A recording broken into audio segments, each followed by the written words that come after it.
Hey everybody, it is Wintermute here with the Commonwealth turn, 9.4 July of 1940. So right into things, we're going to roll for our tech. So we're going to roll for long-range aircraft to start. That's a 2, miss. We're going to roll for improved factories. That's a 9, that's a hit. And we're going to roll for improved construction. That's a 3, that's a miss. So improved factories is the only one that bumps up this turn to stage 3. That is disappointing, but not the end of the world. As far as builds go, okay, so So great, the UK is going to build a destroyer, a marine, and 2 seaplanes. FEC is going to build 2 supply tokens, one of which is going to be directly lend-leased to the KMT. The other one is going to stay home. A seaplane and 3 militia. ANZAC is going to build a seaplane in using the Canadian training option, as well as a militia. And then Canada itself is going to lend lease 11 of the dollars it's currently sitting on directly to Russia. And that's it. That's it for builds. As far as combat moves go, there aren't many, but they are important.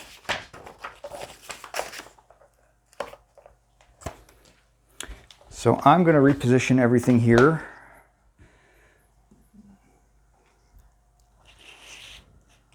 Give me a sec, guys. I want to get a wireless mic eventually, but right now my wires kind of hang down where I've got all my stuff sitting around, so it takes me a little bit to kind of get situated and move stuff around, even with pre-planning, which I try my best for. Okay, so from C-Zone 24, we're going to move into C-Zone 23. This destroyer, which is going to pair with this fighter going on maritime air patrol to attack those subs. Then from C-Zone 21 into C-Zone 32, this destroyer is going to come down here. And then from 48 to 32, this tactical bomber is going to pair with that destroyer to go after those subs. So those are our only combat moves. Double check. Yep. No, everybody else is staying put. Let's see. He's going to be there. He's going to be there. I'm sorry. I do have one other combat move. And that is going to be this guy. This destroyer in 79 is going to move here to 105 and go on escort duty.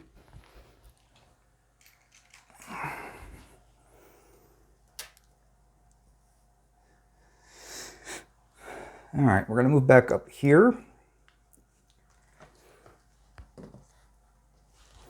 And these are pretty straightforward combat rules. So what I'm going to do is we're going to roll C-Zone 23, which is the northernmost one first.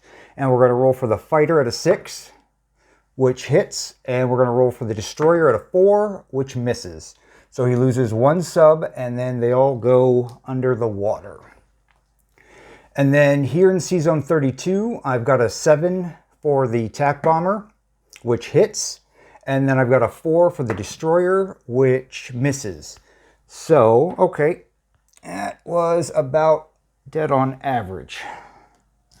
So that's 2 submarines sunk. Let me shift my stuff around again. They go into the dead pool. That's my dead pool right there for the turn, not the character. All right, now as far as non-combat movement goes,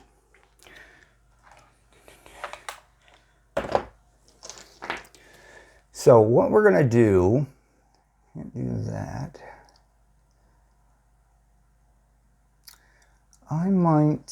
So this guy is going to come back from C-Zone 32 and land back on that light carrier.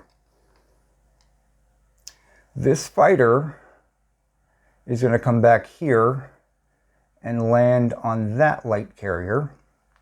And so this destroyer and this destroyer stay in those zones. I'm going to get that out of the way.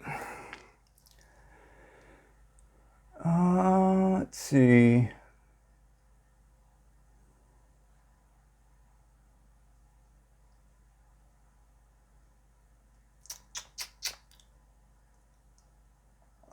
I'm going to go 1, 2, 3. So this I want to think about a little bit.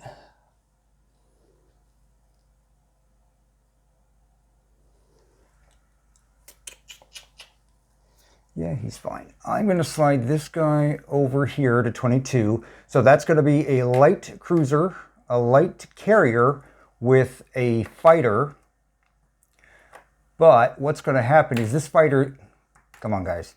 You're making me look bad. This guy's going to go 1, 2, 3, 4, and going to land in the British Midlands. And then this British fighter that they built last turn in Ottawa is going to go 1, 2... and he's going to land on that light carrier. And then, yeah, I will move the Devil's Brigade 1, 2 using their naval transport capabilities and just move them right into that zone and call that it. They have a lot of special abilities. I'm not going to go into them, but they can have their own transport capability basically over the water and the air. So they're just hanging out there like they're on a transport right now. And I'm cool with that. Then, he is good there. He is good there. Everybody else, I think, is good where they are at. But, what I'm going to do...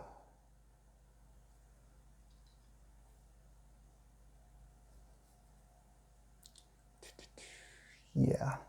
1, 2, 3. Yeah, I'm okay with that.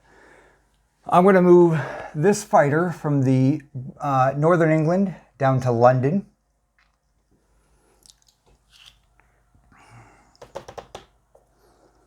All right, got a few other non-combat movements over here in the Africa and Mideast. And this is the one downside about the really big map. Lots of place to put your pieces on the map, but this table's about as big as it's going to get. So I don't have a lot of extra space before I start bumping around all my stuff. So as far as the rest of my non-combat movement goes, okay, from C-Zone 114, this destroyer is going to move over to 116, and he's going to end his escort duty in that zone. And let's see, over here, this destroyer is going to move over here to 144 off that part of Australia, Western Australia, and he's going to end his escort duty. Then from South Africa, this medium bomber is going to come up here to Eastern Egypt. I'm going to have 1 infantry from Transjordan move back to Eastern Egypt. And that is it. That is actually it, yeah. Pretty basic stuff. And there, 1, 2, 1, 2. I'm just double checking my counts on a couple things.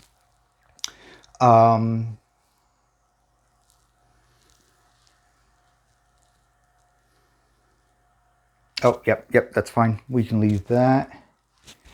We can leave that, that's fine. We have that option. Yep, and we have that option, okay. So yeah, I'm good with all that. So,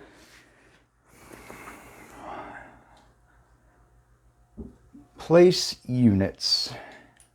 Let me think about one more thing.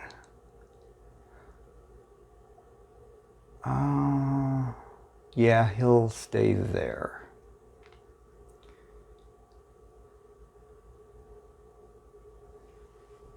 Well, 1, 2.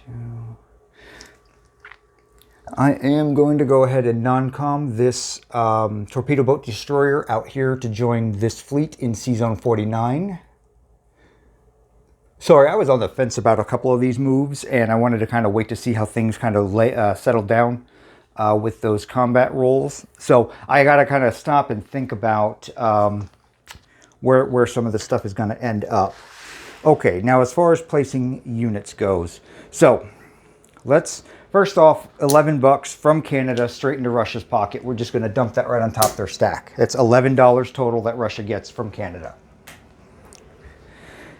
Then Anzac is going to place a militia directly into Sydney.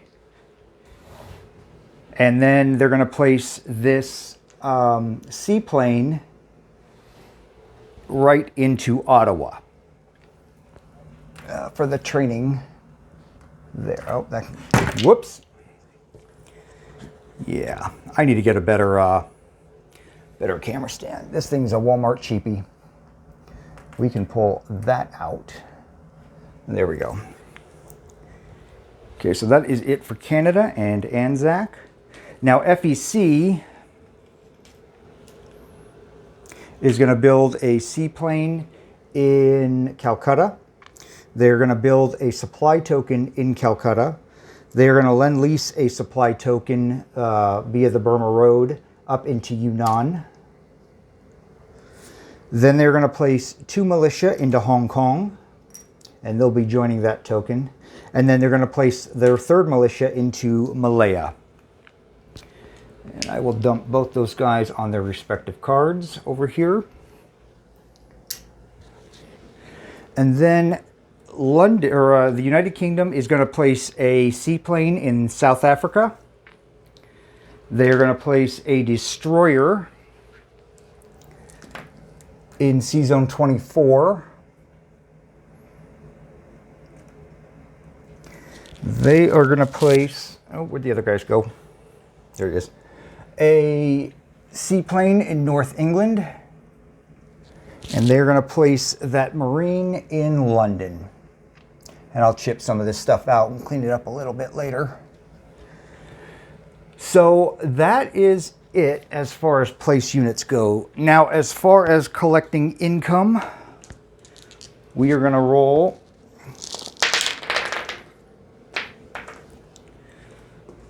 for our wartime economy. 5, only 5. Well, it is better than nothing, so I will take it.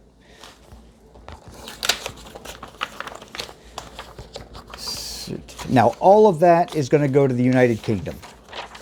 The rest of the Commonwealth can suck it. 5, that goes. So what I'm going to end up with collecting, I'm going to end up with a total of 30 in hand for the United Kingdom, 16 for the FEC, 10 for Anzac, and 7 for Canada. That is everything. Let's get this out of the way, and I will be back with the French shortly. Winter mute out.